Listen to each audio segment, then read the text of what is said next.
Hello everyone, welcome to ARB success junction. आज की video में हम डिस्कस करेंगे UGC नेट पेपर 1 के 40 मोस्ट एक्सपेक्टेड क्वेश्चंस। तो चलिए स्टार्ट करते हैं आज की video. Which of the following is the primary objective of the Ramsar convention?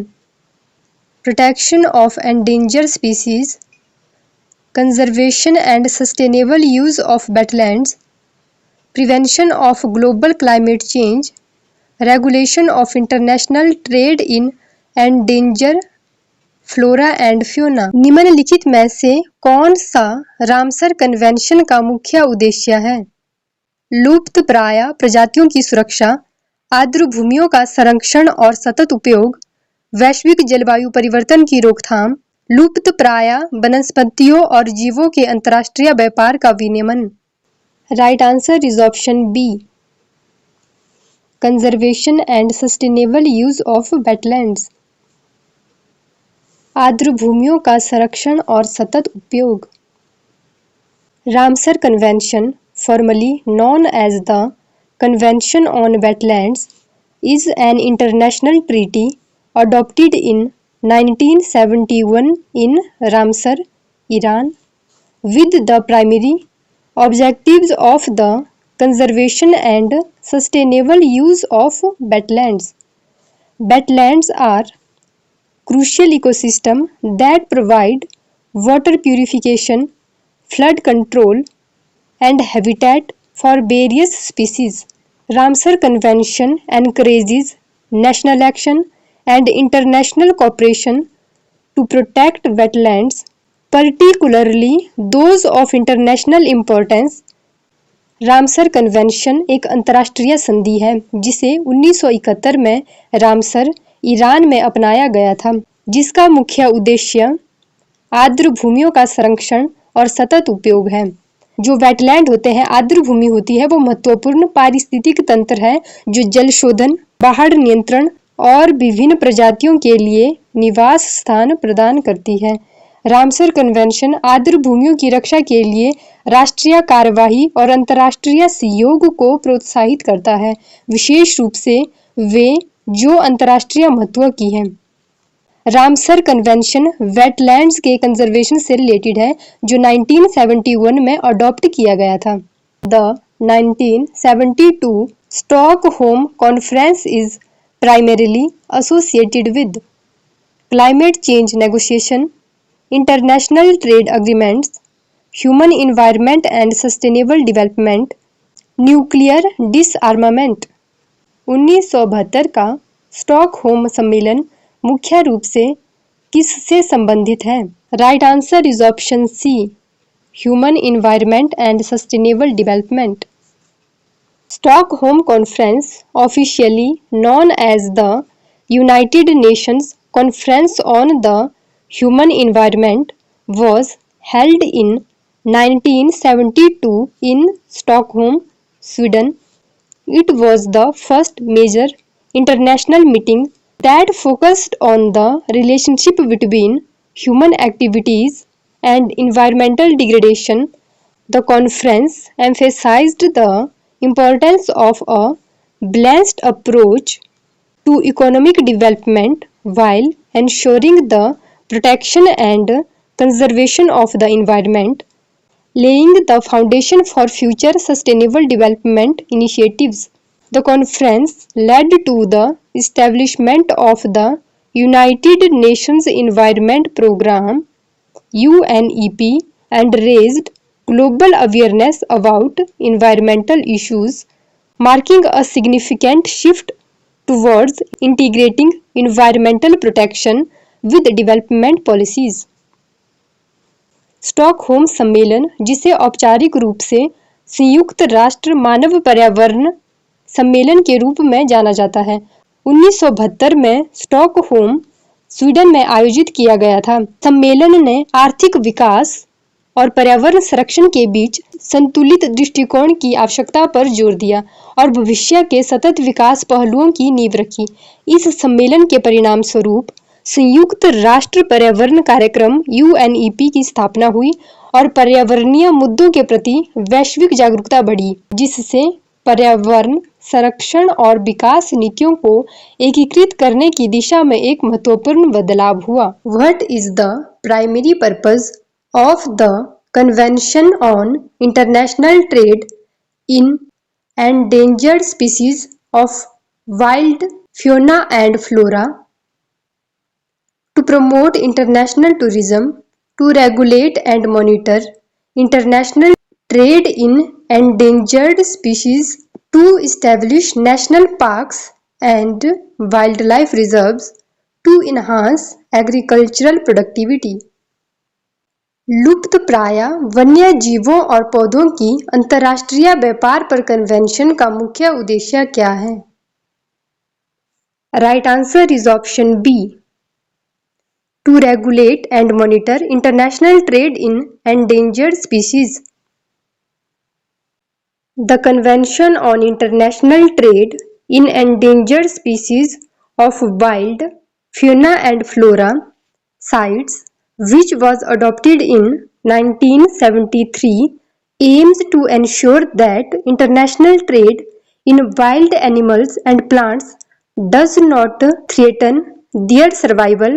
CITES provides a framework for regulating and monitoring the trade of endangered species through a system of permits and requires member countries to implement measures that protect these species from overexploitation.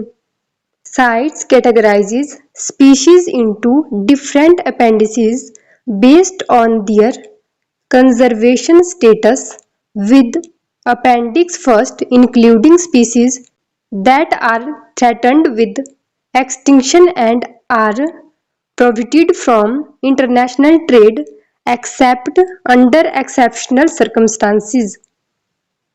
लुप्तप्राय वन्य जीवों और पौधों की अंतर्राष्ट्रीय व्यापार पर convention (sites), जिसे 1973 में अपनाया गया था, का उद्देश्य यह सुनिश्चित करना है वन्य जानवरों और पौधों का अंतर्राष्ट्रीय व्यापार उनके अस्तित्व को खतरे में न डालें।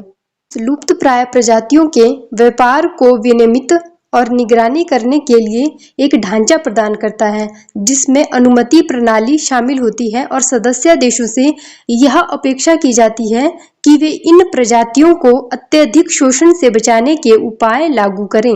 What is the primary focus of the Bonn Convention, formerly known as the Convention on the Conservation of Migratory Species of Wild Animals? Protection of forests and biodiversity, conservation of migratory species and their habitats, regulation of international trade in endangered species, promotion of sustainable agricultural practices. Bon convention, जिसे लुप्तप्राय वन्य प्राणियों की संरक्षण पर convention के रूप में जाना जाता है, का मुख्य ध्यान क्या है? Right answer is option B, conservation of migratory species and their habitats. Bonn convention, formally known as the convention on the conservation of Migratory Species of Wild Animals (CMS) was adopted in 1979 and aims to conserve migratory species and their habitats. The convention recognizes the need to address the challenges faced by migratory species across their migratory routes, which can involve multiple countries and ecosystems.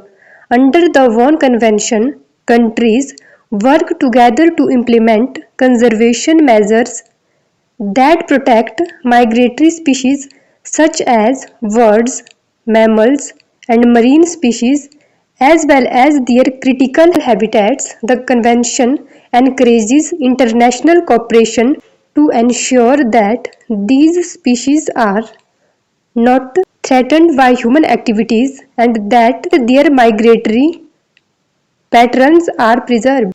Bon convention, जिसे औपचारिक रूप से लुप्तप्राय वन्य प्राणियों के संरक्षण पर कन्वेंशन (CMS) कहा जाता है, 1979 में अपनाया गया था। Question number 5, what is the primary focus of the Vienna convention for the protection of the ozone layer?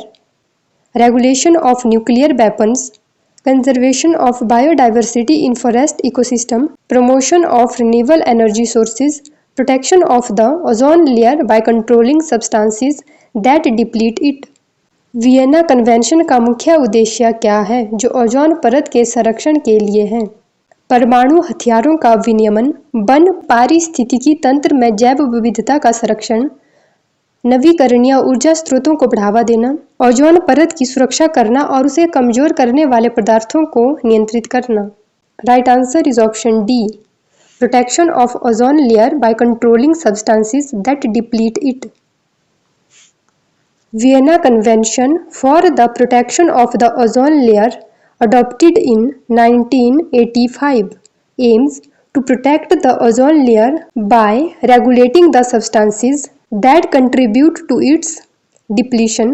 The convention recognizes the critical role of the ozone layer in absorbing harmful UV radiation from the sun, which is essential for protecting human health and the environment.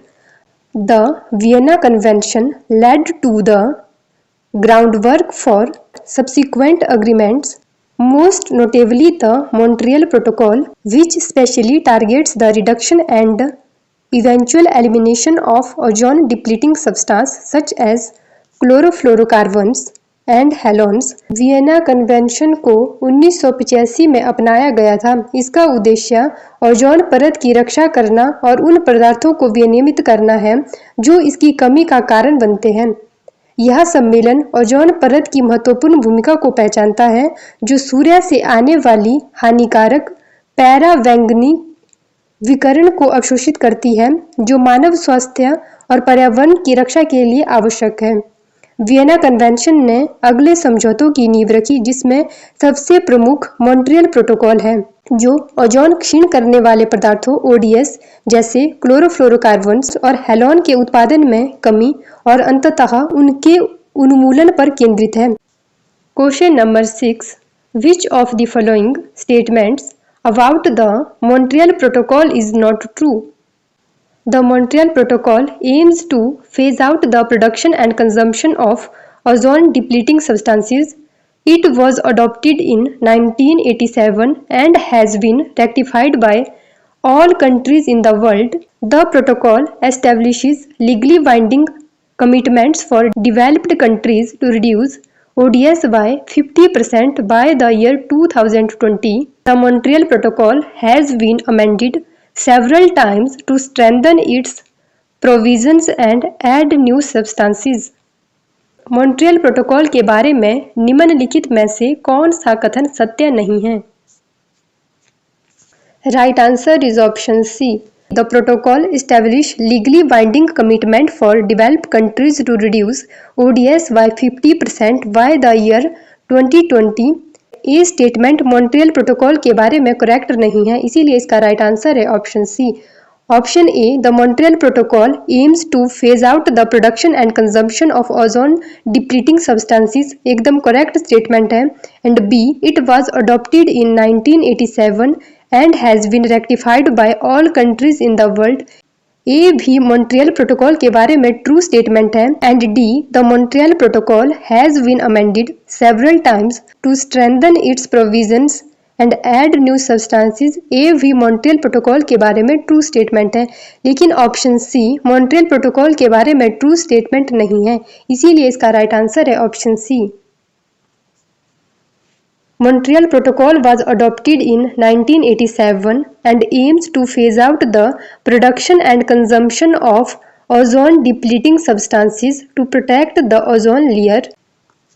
Montreal protocol को 1987 में अपनाया गया था और इसका उद्देश्य ozone परत की रक्षा के लिए ओजोन क्षीण करने वाले पदार्थों के उत्पादन और खपत को चरणबद्ध तरीके से समाप्त करना है।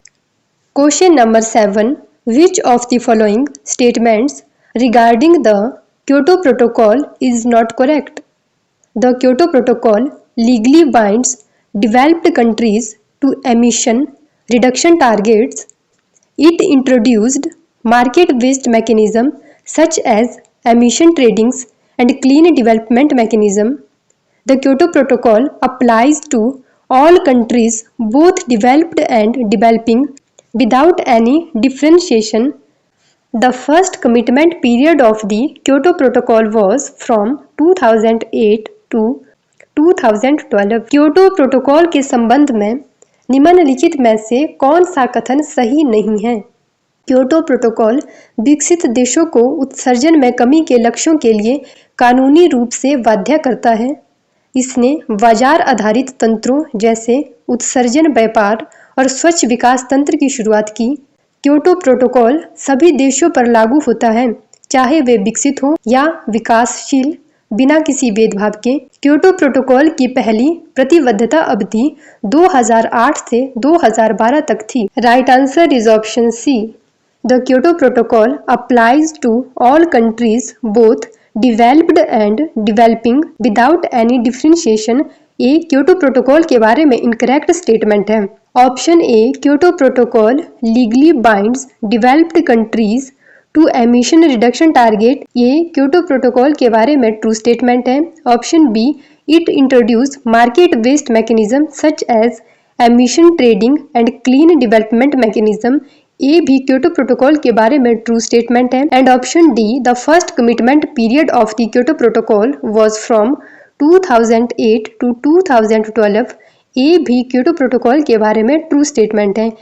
ऑप्शन सी क्योटो प्रोटोकॉल के बारे में इनकरेक्ट स्टेटमेंट है, क्योंकि Kyoto protocol common but differentiated responsibilities की बात करता है। Kyoto Protocol, adopted in 1997, is an international treaty that commits developed countries to specific targets for reducing greenhouse gas emission. The protocol introduced market-based mechanisms like emission trading, clean development mechanism, and joint implementation to help countries meet their emission reduction commitments more cost effectively। Kyoto protocol common but differentiated responsibilities principle पर काम करता है। Question number 8, which of the following is a key feature of the Paris agreement adopted in 2015? It sets legally binding emission reduction targets for developed countries only. It aims to limit global warming to below 2 degrees Celsius with efforts to limit the increase to 1.5 degrees Celsius. The agreement requires countries to phase out all fossil fuels by 2030. It introduced market-based mechanisms such as emission trading and clean development mechanism। निम्नलिखित में से कौन सा 2015 में अपनाए गए Paris समझौते की एक प्रमुख विशेषता है? यह केवल विकसित देशों के लिए कानूनी रूप से बाध्यकारी उत्सर्जन कमी के लक्ष्य निर्धारित करता है। इसका उद्देश्य ग्लोबल वार्मिंग को 2 डिग्री सेल्सियस से नीचे सीमित करना है और इसे 1.5 डिग्री सेल्सियस तक सीमित करने के प्रयास किए जाएंगे। समझौता देशों को 2030 तक सभी जीवाश्म ईंधनों को समाप्त करने की आवश्यकता है। इसने उत्सर्जन व्यापार और स्वच्छ विकास तंत्र जैसे बाजार आधारित तंत्रों की शुरुआत की। Right answer is option B. It aims to limit global warming to below 2 degrees Celsius with efforts to limit the increase to 1.5 degrees Celsius। Paris Agreement is a landmark international treaty adopted in 2015 with the goal of addressing climate change by limiting global warming to well below 2 degrees Celsius above pre-industrial levels while pursuing efforts to limit the temperature increase to 1.5 degrees Celsius। Agreement represents a major shift in international climate policy by requiring all countries, developed and developing alike, to set and pursue their own nationally determined contribution (NDCs) to reduce greenhouse gas emissions. Paris समझौता 2015 में अपनाई गई एक ऐतिहासिक अंतर्राष्ट्रीय संधि है जिसका उद्देश्य जलवायु परिवर्तन का समाधान करना है, जिसे ग्लोबल वार्मिंग को पूर्व औद्योगिक स्तरों से 2 डिग्री सेल्सियस से नीचे सीमित करना है और इसे 1.5 डिग्री सेल्सियस तक सीमित करने के प्रयास करना शामिल है। यह समझौता एक महत्वपूर्ण बदलाव है क्योंकि यह विकसित और विकासशील दोनों देशों से अपेक्षा करता है कि वे अपने राष्ट्रीय स्तर पर निर्धारित योगदान के माध्यम से ग्रीन हाउस गैस उत्सर्जन को कम करने के लक्ष्य निर्धारित करें और उनका पालन करें। Question number 9, what is the primary objective of the Kigali amendment to the Montreal protocol? To reduce carbon dioxide emissions from industrial processes, to phase down the production and consumption of hydrofluorocarbons (HFCs), to ban all ozone-depleting substances immediately, to promote renewable energy use in developing countries। Kigali संशोधन का मुख्य उद्देश्य क्या है जो Montreal protocol से जुड़ा है? औद्योगिक प्रक्रियाओं से कार्बन डाइऑक्साइड उत्सर्जन को कम करना, हाइड्रोफ्लोरोकार्बन के उत्पादन और खपत को कम करना, सभी ओजोन परत को नुकसान पहुंचाने वाले पदार्थों पर तुरंत प्रतिबंध लगाना, विकासशील देशों में नवीकरणीय ऊर्जा के उपयोग को बढ़ावा देना।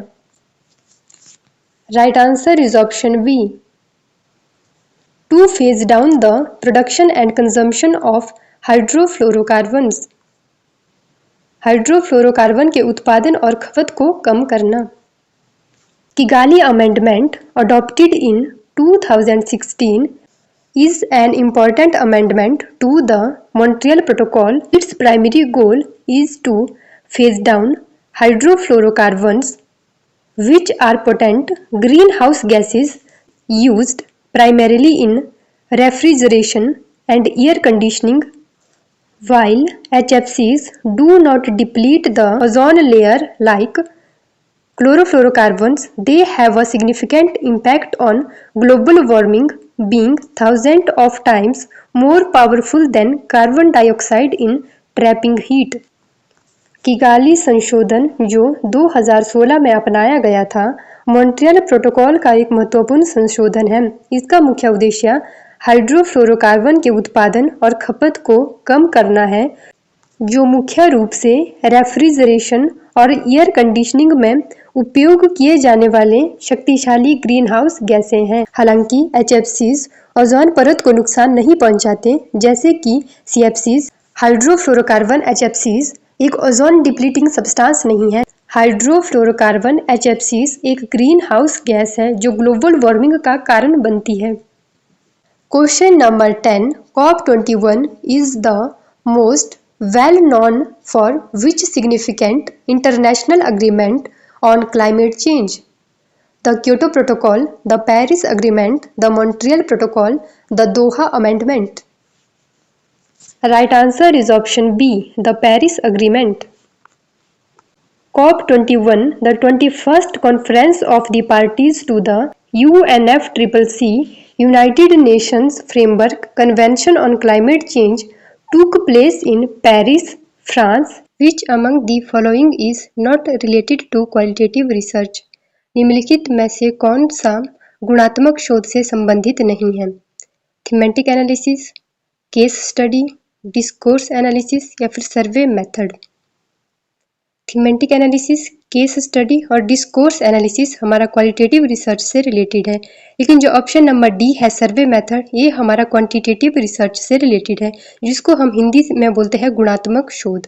इसीलिए हमारा राइट आंसर हो जाएगा option number D, survey method, क्योंकि सर्वे मेथड हमारा क्वांटिटेटिव रिसर्च से रिलेटेड है। Which of the following action sets best represent an action research cycle? निम्नलिखित में से कौन सा एक्शन रिसर्च की साइकिल को रिप्रेजेंट कर रहा है?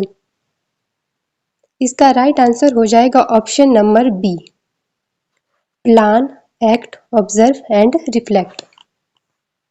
प्लान, एक्ट, ऑब्जर्व और रिफ्लेक्ट हमारी एक्शन साइकिल को रिप्रेजेंट करता है। Which of the following sampling methods is most likely to introduce selection bias? निम्नलिखित में से कौन से सैम्पलिंग मेथड में चयनात्मक पक्षपात को शामिल किया जाता है? Simple random sampling, convenience sampling, stratified sampling या फिर क्लस्टर सैम्पलिंग?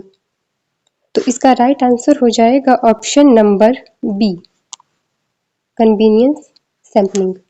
क्योंकि simple random sampling, stratified sampling और क्लस्टर सैम्पलिंग हमारी प्रोबेबिलिटी सैम्पलिंग है। प्रोबेबिलिटी सैम्पलिंग में सैंपल को चुने जाने के इक्वल चांस दिए जाते हैं, लेकिन जो कन्वीनियंस सैम्पलिंग होती है वो नॉन प्रोबेबिलिटी सैम्पलिंग है। इसीलिए इसका राइट आंसर हो जाएगा option number B, convenience sampling. Convenience sampling में जो रिसर्चर होता है, जो उसके पास इजीली अवेलेबल सैंपल होते हैं, उनको सिलेक्ट कर लेता है और उन्हीं को आगे स्टडी करता है। इसीलिए इसका राइट आंसर है convenience sampling. Which statistical measure is used to describe the variability or dispersion of a data set?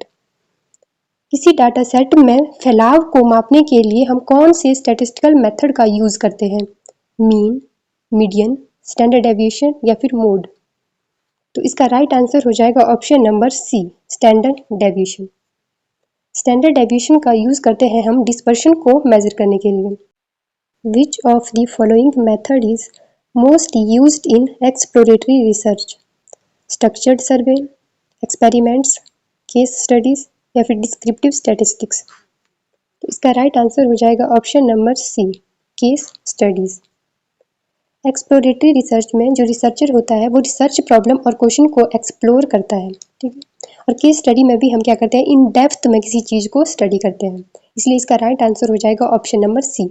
What is the main characteristics that differentiate experimental research from other types of research?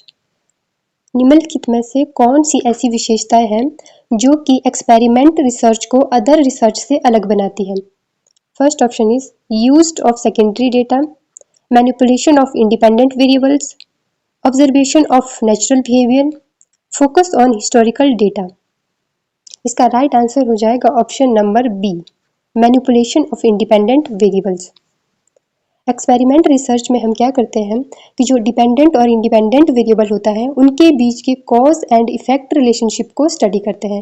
इसमें जो independent variable होता है उसको हम manipulate करते हैं और उसके इफेक्ट को चेक करते हैं हम डिपेंडेंट वेरिएबल पर। इसीलिए इसका राइट आंसर हो जाएगा option number B, manipulation of independent variables. Which of the following action constituent plagiarism in a research? निम्नलिखित में से कौन सी ऐसी क्रिया है जो रिसर्च में साहित्यिक चोरी को दर्शाता है? Citing all resources properly in the bibliography. Second option is paraphrasing a source ideas without citing, using common knowledge information, conducting original experiments and reporting the results. इसका राइट आंसर हो जाएगा option number B, paraphrasing a source ideas without citing. जब हम किसी और के काम को अपने शब्दों में एक्सप्लेन करते हैं और उसको जहाँ से हमने वो आइडिया लिया था उसको साइट नहीं करते, उसको किसी तरह का क्रेडिट नहीं देते, तो इस केस में हमारे पास आ जाता है प्लेगरिज्म, ठीक है, जिसको हम बोलते हैं पैराफ्रेजिंग प्लेगरिज्म। इसलिए इसका राइट आंसर हो जाएगा paraphrasing a source ideas without citing. Which level of plagiarism involves reusing one's own previously submitted work without proper acknowledgement? जब कोई पर्सन अपने पहले के किए हुए काम को यूज करता है बिना किसी प्रॉपर एक्नॉलेजमेंट के या बिना किसी प्रॉपर साइटेशन के, तो उसको हम क्या बोलते हैं? Direct plagiarism, mosaic plagiarism, self plagiarism या फिर एक्सीडेंटल प्लेगरिज्म? इसके नाम से ही पता चल रहा है कि अपने ही प्रीवियसली काम को यूज कर रहा है, तो इसीलिए इसका राइट ऑप्शन हो जाएगा सी, सेल्फ प्लेगरिज्म। सेल्फ प्लेगरिज्म में क्या होता है कि एक पर्सन अपने पहले के किए हुए काम को यूज कर रहा है लेकिन वो साइटेशन नहीं दे रहा, वो रिफरेंस नहीं दे रहा कि मैंने ये काम कहाँ से लिया है, ठीक है। Which of the following best describe paraphrasing plagiarism? First option is copying exact text from a source without quoting mark or citation. Option number B, submitting someone else's entire work as your own. Option number C, rewriting text from a source in your own words without proper citation. Option number D, using data from a source without permission. इसका right answer हो जाएगा option number C, rewriting text from a source in your own words without proper citation. Paraphrasing plagiarism क्या होता है? Paraphrase का मतलब होता है कि अपने शब्दों में किसी चीज़ को लिखना।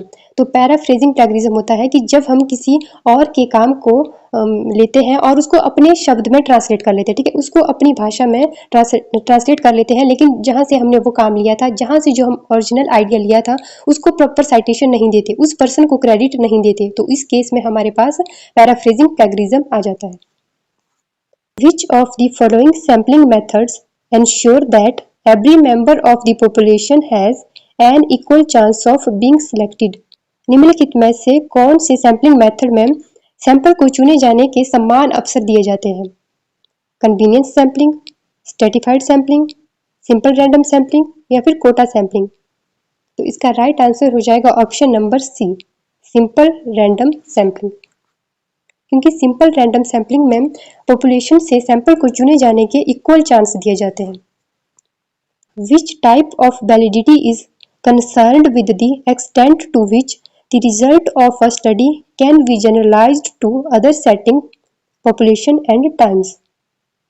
निम्नलिखित में से कौन सी ऐसी वैधता है जिसका हम यूज करते हैं अपने रिजल्ट को होल पॉपुलेशन पे जनरलाइज करने के लिए? Internal validity, construct validity, external validity या फिर क्राइटेरियन वैलिडिटी। इसका राइट आंसर हो जाएगा option number C, external validity. External validity का यूज हम करते हैं जो हमारे रिजल्ट या फाइंडिंग है, जब हम उन फाइंडिंग को होल पॉपुलेशन पे जनरलाइज करते हैं तो उसको हम बोलते हैं external validity. Which type of validity assess whether a study accurately measure the cause and effect relationship between the variables? वो कौन सी वैधता है जो कॉज एंड इफेक्ट रिलेशनशिप को स्टडी करती है? Internal validity, external validity, construct validity या फिर इकोलॉजिकल वैलिडिटी। तो इसका राइट आंसर हो जाएगा option number A, internal validity. Internal validity measure करती है डिपेंडेंट और इंडिपेंडेंट वेरिएबल के बीच में कॉज एंड इफेक्ट रिलेशनशिप को। विच type of reliability assesses the consistency of results when different observers or raters assess the same phenomena or behavior? जब एक same घटना और व्यवहार का दो अलग अलग ऑब्जर्वर और रेटर के द्वारा अंकलन किया जाता है तो इसको हम किस टाइप की रिलायबिलिटी बोलते हैं? टेस्ट रिटेस्ट, इंटरनल, इंटररेटर या फिर पैरेलल फॉर्म रिलायबिलिटी। इसका राइट आंसर हो जाएगा option number C, interrater reliability.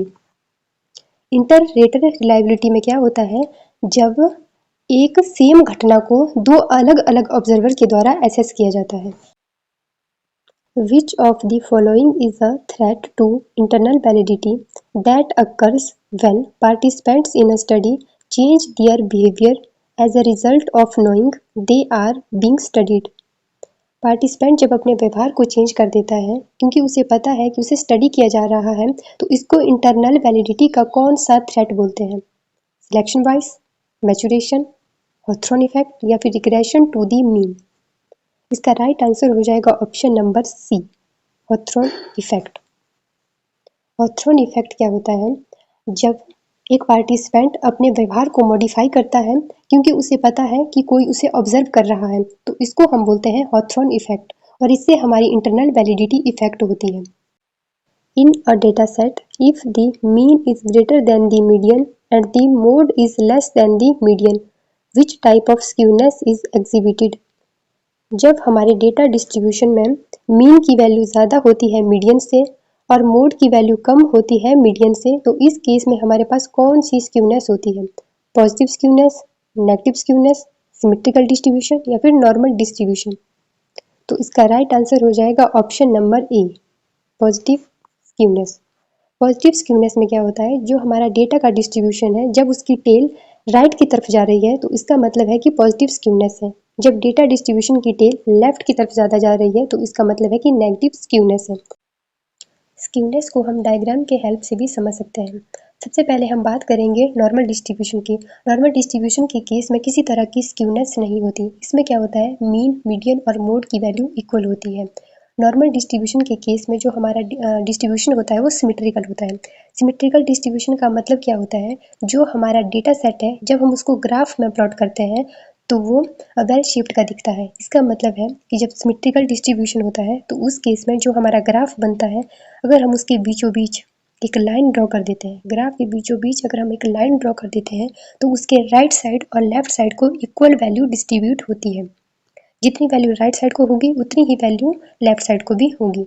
इसको हम बोलते हैं सिमेट्रिकल डिस्ट्रीब्यूशन। लेकिन जो स्क्यूनेस होती है उसमें लैक ऑफ सिमेट्री होती है। स्क्यूनेस में डिस्ट्रीब्यूशन सिमेट्रिकल नहीं होता। इस केस में क्या होता है, इस केस में हमारे पास दो तरह के केस हो सकते हैं, या तो पॉजिटिव स्क्यूनेस हो सकता है या फिर नेगेटिव स्क्यूनेस होता है। पॉजिटिव स्क्यूनेस में क्या होता है कि जो मीन की वैल्यू है, पॉजिटिव स्क्यूनेस के केस में मीन की वैल्यू ज़्यादा होती है मीडियन से, और मीडियन की वैल्यू ज़्यादा होती है मोड से। ठीक है। और जो पॉजिटिव स्क्यूनेस है उस केस में जो हमारी टेल है वो पॉजिटिव डायरेक्शन या राइट की तरफ ज़्यादा झुकी हुई होती है। दूसरी तरफ हम बात कर लेते हैं नेगेटिव स्क्यूड की। नेगेटिव स्क्यूड की केस में क्या होता है कि जो हमारे डिस्ट्रीब्यूशन की टेल है वो लेफ्ट की तरफ ज़्यादा झुकी हुई होती है, नेगेटिव डायरेक्शन की तरफ ज़्यादा झुकी हुई होती है, और इस केस में मोड की वैल्यू ज़्यादा होती है मीडियन से, और मीडियन की वैल्यू ज़्यादा होती है मीन से। नेगेटिव स्क्यूनेस के केस में सबसे ज़्यादा वैल्यू मोड की होती है और सबसे कम वैल्यू मीन की होती है। अगर हम बात करें पॉजिटिव स्क्यूनेस में, तो पॉजिटिव स्क्यूनेस में सबसे ज़्यादा वैल्यू होती है मीन की, और नेगेटिव स्क्यूनेस में सबसे ज़्यादा वैल्यू होती है मोड की। विच type of memory is non volatile and is used to store the firmware of a computer system? Random access memory, read only memory, cache memory, virtual memory. इसका right answer है option B, read only memory. Read only memory non volatile in nature होती है। Memory को हम दो भागों में divide कर सकते हैं, वोलेटाइल और नॉन वोलेटाइल। जो वोलेटाइल मेमोरी होती है वो टेम्पररी होती है नेचर में, जो नॉन वोलेटाइल मेमोरी होती है वो परमानेंट होती है नेचर में। वोलेटाइल का मतलब है कि अगर हम सिस्टम की सप्लाई ऑफ कर देते हैं तो जो डेटा है वो इरेज हो जाता है। लेकिन जो नॉन वोलेटाइल मेमोरी है उस केस में अगर हम सिस्टम की सप्लाई ऑफ कर देते हैं तो जो डेटा है वो इरेज नहीं होता, वो हमारे सिस्टम में परमानेंटली स्टोर हो जाता है जब तक कि हम उसको डिलीट ना करें। तो चलिए समझ लेते हैं कि कंप्यूटर में मेमोरी हायरार्की क्या होती है। जो मेमोरी हायरार्की का बेस होता है वो ब्रॉड होता है। जैसे जैसे हम मेमोरी हायरार्की में ऊपर की तरफ बढ़ते जाते हैं तो वो नैरो होती जाती है। जैसे जैसे हम मेमोरी हायरार्की में ऊपर की तरफ बढ़ते हैं तो जो मेमोरी की स्पीड है वो इंक्रीज़ होती जाती है, और जो कॉस्ट है वो भी इंक्रीज़ होती है। जैसे जैसे हम मेमोरी हायरार्की में नीचे की तरफ आते हैं तो जो एक्सेस टाइम है वो इंक्रीज़ होता है, और जो स्टोरेज है वो भी इंक्रीज़ होती है। तो चलिए हम देखते हैं कि सबकी मेमोरी हायरार्की कहाँ से स्टार्ट होती है। सबसे पहले मैग्नेटिक टेप होता है, ठीक है। जो मेमोरी हायरार्की होती है उसमें सबसे नीचे मैग्नेटिक टेप आ जाती है। उसके बाद ऑप्टिकल डिस्क। ऑप्टिकल डिस्क के एग्जाम्पल है जैसे सीडी हो गया, डीवीडी। नेक्स्ट आ जाता है हमारे पास मैग्नेटिक डिस्क। मैग्नेटिक डिस्क का एग्जाम्पल है हार्ड डिस्क ड्राइव। उसके बाद हमारा आ जाता है मेन मेमोरी। मेन मेमोरी में रोम और रैम आ जाता है। जो रैम होता है वो दो टाइप का होता है, एक डायनेमिक रैम होता है और एक स्टैटिक रैम होता है। और जो स्टैटिक रैम है उसका यूज़ हम कैश मेमोरी में करते हैं। सबसे ऊपर आ जाता है हमारा रजिस्टर, जो कि सीपीयू के सबसे पास होता है। जैसे जैसे हम मेमोरी हायरार्की में ऊपर की तरफ बढ़ते जाते हैं तो स्पीड भी इंक्रीज़ होती है, लेकिन जो स्टोरेज है वो डिक्रीज़ होती जाती है। Which type of memory is used to temporarily store data that is actively being used or processed by the CPU? Hard disk, random access memory, solid state drive, read only memory. इसका right answer है option B, random access memory. क्योंकि random access memory volatile in nature होती है, जिसमें data temporary store होता है। Next question is Which of the following is a key advantage of SSDs solid state drives over traditional hard disk drives? Higher data storage capacity, lower cost per gigabyte, faster read and write speeds, greater durability against physical shock। इसका right answer हो जाएगा option C, faster read and write speeds. जो solid state drive होती है वो hard disk drive से ज़्यादा fast होती है। Next question is which of the following search engines is developed by Microsoft? Google, Bing, Baidu, Yandex. इसका right answer है option B, Bing. Which web browser is developed by Mozilla corporation? Google Chrome, Safari, Microsoft Edge, Firefox. इसका right answer हो जाएगा option D, Firefox. क्योंकि Google Chrome Google का है, safari Apple का है, माइक्रोसॉफ्ट एज माइक्रोसॉफ्ट का है। मोज़िला फायरफॉक्स मोज़िला कॉर्पोरेशन के द्वारा डिवेल्प किया गया था और यह एक ओपन सोर्स सॉफ्टवेयर है।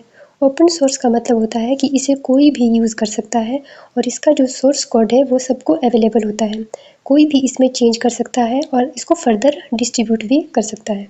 Which protocol is commonly used for sending emails? File transfer protocol, hyper text transfer protocol, simple mail transfer protocol, dynamic host configuration protocol.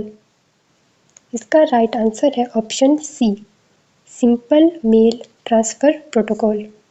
Which protocol is commonly used for retrieving emails from a mail server to a client? File transfer protocol, hyper text transfer protocol, simple mail transfer protocol, post office protocol version 3। इसका right answer है option D, post office protocol version 3।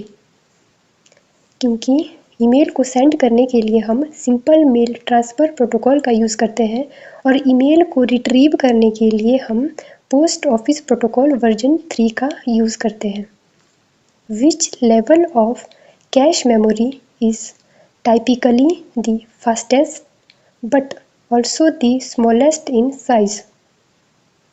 L1 cache, L2 cache, L3 cache, random access memory।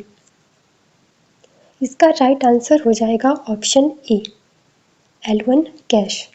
क्योंकि memory hierarchy में हमने देखा था कि जैसे जैसे हम मेमोरी हायरार्की में ऊपर की तरफ जाते हैं तो जो साइज़ है वो कम होता जाता है और जो स्पीड है वो इंक्रीज़ होती जाती है। इसीलिए इसका राइट आंसर हो जाएगा option A, L1 cache. Which type of malware is designed to restrict access to a computer system until a ransom is paid? Spyware, adware, ransomware, trojan horse. जैसा कि क्वेश्चन से ही पता चल रहा है कि जब तक आप रैनसम पे नहीं करते, रैनसम का मतलब होता है फिरौती, जब तक आप फिरौती नहीं दे देते तब तक आप अपने सिस्टम में एक्सेस नहीं कर सकते। आपको आपके सिस्टम में एक्सेस करने से रिस्ट्रिक्ट कर दिया जाता है। तो इसका राइट आंसर हो जाएगा ऑप्शन सी, रैनसमवेयर। मालवेयर एक मॉलिशियस सॉफ्टवेयर होता है। मालवेयर एक ऐसा सॉफ्टवेयर होता है जो डिज़ाइन किया जाता है दूसरों के सिस्टम में अनऑथराइज एक्सेस लेने के लिए। Which of the following is not a type of malware? Trojan horse, firewall, worm, ransomware. इसका राइट आंसर है option B, firewall. Trojan horse, worm और रैनसमवेयर हमारे मालवेयर के एग्जाम्पल है, लेकिन फायरवॉल मालवेयर का एग्जाम्पल नहीं है। इसीलिए इसका राइट आंसर है ऑप्शन बी, फायरवॉल। फायरवॉल एक तरह का सिक्योरिटी सिस्टम है जो कंट्रोल और मॉनिटर करता है इनकमिंग और आउटगोइंग नेटवर्क ट्रैफिक को based on predetermined security rules. Which type of malware is used to steal sensitive information such as login credentials, credit card numbers, and personal data by recording keystrokes? Spyware, adware, keylogger, Trojan horse. जैसा कि question से ही पता चल रहा है कि जो की स्ट्रोक को रिकॉर्ड करता है, तो इसीलिए इसका राइट आंसर हो जाएगा ऑप्शन सी, की लॉगर। तो चलिए इसके ऑप्शन को भी समझ लेते हैं। सबसे पहले देख लेते हैं कि स्पाईवेयर क्या होता है। स्पाईवेयर मॉनिटर करता है यूज़र की एक्टिविटी को और कलेक्ट करता है इंफॉर्मेशन को विदाउट कंसेंट, ठीक है, बिना किसी की अनुमति के वो लोगों की इंफॉर्मेशन को कलेक्ट करता है, ठीक है, और मॉनिटर करता है लोगों की एक्टिविटी को, उसको हम बोलते हैं स्पाईवेयर। नेक्स्ट है एडवेयर। एडवेयर में क्या होता है कि इसमें अनवांटेड ऐड चलती रहती है। नेक्स्ट है ट्रोजन हॉर्स। जो ट्रोजन हॉर्स होता है वो एक लेजिटिमेट सॉफ्टवेयर बन के हमारे सामने आता है। जब ये हमारे सामने आता है तो हमें दिखाता है कि मैं एक लेजिटिमेट सॉफ्टवेयर हूँ, लेकिन फिर जब हमारे सिस्टम में आ जाता है तो हमारे सिस्टम को हार्म करता है। विच technology was primarily used in first generation computers? Vacuum tubes, transistors, integrated circuits, micro processors. इसका राइट आंसर है ऑप्शन ए, वैक्यूम ट्यूब्स। फर्स्ट जनरेशन में हम वैक्यूम ट्यूब का यूज़ करते थे। वैक्यूम ट्यूब साइज़ में लार्ज होती थी, फ्रिजाइल होती थी और मोर हीट जनरेट करती थी। फ्रिजाइल का मतलब होता है कि जो जल्दी टूट जाता है या फिर जल्दी ख़राब हो जाता है। Which generation of computers is characterized by the use of transistor for processing? First generation, second generation, third generation, fourth generation. इसका राइट आंसर है option B, second generation. What does the term URL stand for? Uniform resource locator, universal resource link, unified resource locator, universal reference link. इसका right answer है option A, uniform resource locator. What does the term HTML stands for? Hyperlinks and text markup language, hypertext managing link, hypertext markup language, hyperlinks and text management language. Right answer है option C, hypertext markup language. HTML का use हम web page को create करने के लिए करते हैं। What does the term HTTP stand for? Hyperlink text transfer protocol, hypertext transmission protocol, hypertext transfer protocol, hyperlink transfer transmission protocol. इसका right answer है option C, hypertext transfer protocol. I hope आपको ये video helpful लगी है। अगर आपको ये video helpful लगी है तो इसी तरह की और वीडियोस देखने के लिए चैनल को सब्सक्राइब कर दीजिए, वीडियो को लाइक एंड शेयर कर दीजिए। Thank you.